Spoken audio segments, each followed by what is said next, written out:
11월 23일 오늘의 말씀은 욥기 18장입니다. 수아 사람 빌닷이 대답하여 이르되 너희가 어느 때에 가서 말의 끝을 맺겠느냐. 깨달으라. 그 후에야 우리가 말하리라. 어찌하여 우리를 짐승으로 여기며 부정하게 보느냐. 울분을 터뜨리며 자기 자신을 찢는 사람아, 너 때문에 땅이 버림을 받겠느냐? 바위가 그 자리에서 옮겨지겠느냐? 악인의 빛은 꺼지고 그의 불꽃은 빛나지 않을 것이요. 그의 장막 안의 빛은 어두워지고 그 위의 등불은 꺼질 것이요. 그의 활기찬 걸음이 피곤하여지고 그가 미련한 꾀에 스스로 빠질 것이니 이는 그의 발이 그물에 빠지고 올가미에 걸려들며 그의 발 뒤꿈치는 덫에 치이고 그의 몸은 올무에 얽힐 것이며 그를 잡을 덫이 땅에 숨겨져 있고 그를 빠뜨릴 함정이 길목에 있으며 무서운 것이 사방에서 그를 놀라게 하고 그 뒤를 쫓아갈 것이며 그의 힘은 기근으로 말미암아 쇠하고 그 곁에는 재앙이 기다릴 것이며 질병이 그의 피부를 삼키리니 곧 사망의 장자가 그의 지체를 먹을 것이며 그가 의지하던 것들이 장막에서 뽑히며 그는 공포의 왕에게로 잡혀가고 그에게 속하지 않은 자가 그의 장막에 거하리니 유광이 그의 처소에 뿌려질 것이며 밑으로 그의 뿌리가 마르고 위로는 그의 가지가 시들 것이며 그를 기념함이 땅에서 사라지고 거리에서는 그의 이름이 전해지지 않을 것이며 그는 광명으로부터 흑암으로 쫓겨 들어가며 세상에서 쫓겨날 것이며 그는 그의 백성 가운데 후손도 없고 후에도 없을 것이며 그가 거하던 곳에는 남은 자가 한 사람도 없을 것이라. 그의 운명에 서쪽에서 오는 자와 동쪽에서 오는 자가 깜짝 놀라리라. 참으로 불의한 자의 집이 이러하고 하나님을 알지 못하는 자의 처소도 이러하니라. 아멘.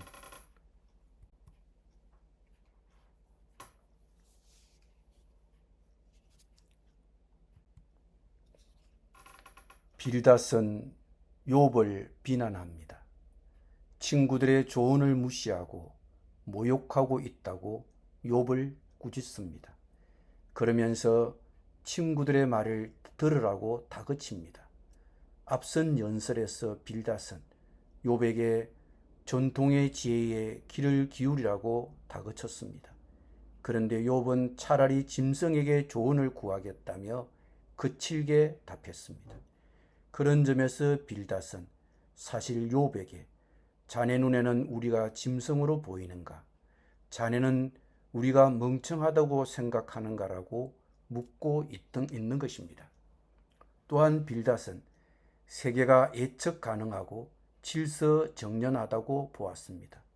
그런 점에서 볼 때 교리와 자신의 경험 사이에서 전쟁하고 있는 욥은 자신을 찢고 있는 자해하는 사람으로밖에 볼 수 없었습니다. 바위가 그 자리에서 옮겨지겠느냐. 전통적인 신학에 익숙해 있는 그에게는 욥의 주장이 바위를 그 자리에서 옮기려는 불온한 시도로 보인 것입니다. 빌닷은 욥을 염두에 두고 악인에게 닥치는 불행에 대해 5절부터 10절에서 냉혹하게 설명합니다. 그의 빛은 꺼지고 그의 발은 그물에 빠지고 올가미에 걸려들며 그는 자신이 판 함정에 빠질 것이며 이 모든 것이 결국 악인에게 닥칠 피할 수 없는 운명이라는 점을 빌닷은 강조합니다. 그리고 빌닷은 악인의 육신이 어떻게 약해지고 악인에게 닥칠 재앙이 어떤 것인지를 묘사합니다. 공포가 그를 쫓아올 것입니다. 그리고 질병이 그의 피부를 삼킨다는 언급은 아마도 종기로 뒤덮인 욥의 피부병을 가리키는 것 같습니다. 그가 의지하던 것들이 장막에서 뽑힌다는 것은 그의 죽음을 가리킬 것입니다. 빌닷은 15, 16절에서 악인들이 완전히 파멸될 것이라고 말합니다. 그리고 빌닷은 17절부터 20절에서 악인을 광명으로부터 흑암으로 쫓겨 들어가며 세상에서 쫓겨날 자라고 합니다.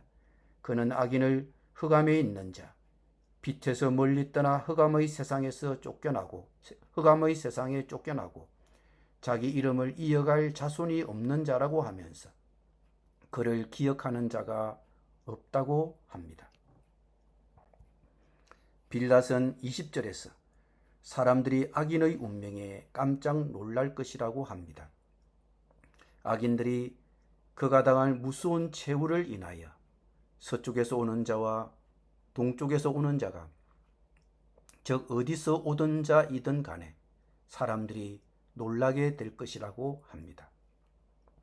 빌닷이 이런 설교를 하는 것은 욥을 악인으로 보고 있기 때문입니다.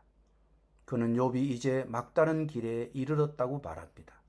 그러면서 빌닷은 욥이 하나님도 알지 못했다고 암시하며 참으로 불의한 자의 집이 이러하고 하나님을 알지 못하는 자의 처소도 이러하니라 라며 악인의 인생의 결론을 내리면서 욥, 자네 인생의 결론은 어떨 것 같은가 라고 질문을 던지고 있습니다. 결론적으로 빌닷은 욥이 악인들의 결국엔 지옥으로 가고 있다고 적용하고 있는 것입니다. 물론 빌닷이 직접 그렇게 말하고 있지는 않지만 그의 설교가 그런 방향으로 가고 있는 것만은 분명해 보입니다. 그렇다면 왜 그는 욥에게 회개를 촉구하지는 않습니까? 그러기에는 너무 늦었다고 보는 것일까요? 아니면 욥이 스스로 회개하기를 거부하고 자신의 어려움을 증명하려고 하고 있기 때문에 욥이 어렵게 될 수 있는 기회가 없을 것이고, 그래서 욥이 이제 막다른 길에 있다고 보고 빌닷이 이런 결론을 내린 것일까요? 물론 빌닷의 조언도 욥기서 끝에 가면 결국 하나님의 꾸지람을 받게 됩니다. 빌닷이 틀린 까닭은 욥이 악하지 않기 때문입니다. 욥은 온전하고 정직하여 하나님을 경외하며 악에서 떠난 자입니다. 그 온전하고 정직한 욥이 악인이 받는 고통을 받고 있습니다. 물론 빌닷의 설교는 악인을 향한 탁월한 설교입니다. 그러나 문제는 그의 적용에 있습니다. 그래서 욥에게는 유익하지 못합니다. 빌닷은 욥을 안다고 말하지만 몰랐습니다. 빌닷의 자신의 설교가 완벽하다고 볼지 모르지만 완벽하지는 않습니다. 세상에는 악인들이 때로 번성하고 욥처럼 온전한 신자들이 때로 부당한 고난과 슬픔을 당하는 게 현실이기 때문입니다. 그런데 빌닷은 그동안 욥이 들려준 이야기를 거부했습니다.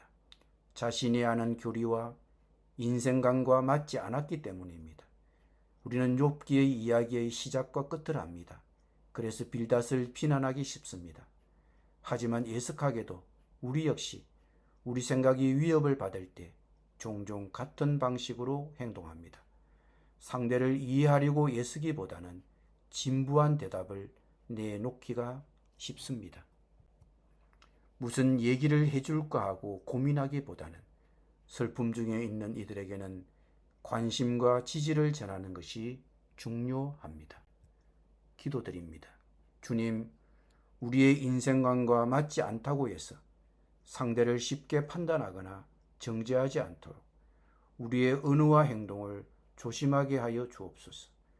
슬픔을 당하는 형제를 볼 때 진부한 대답을 내놓기보다 상대를 이해하려고 힘쓰게 하여 주옵소서.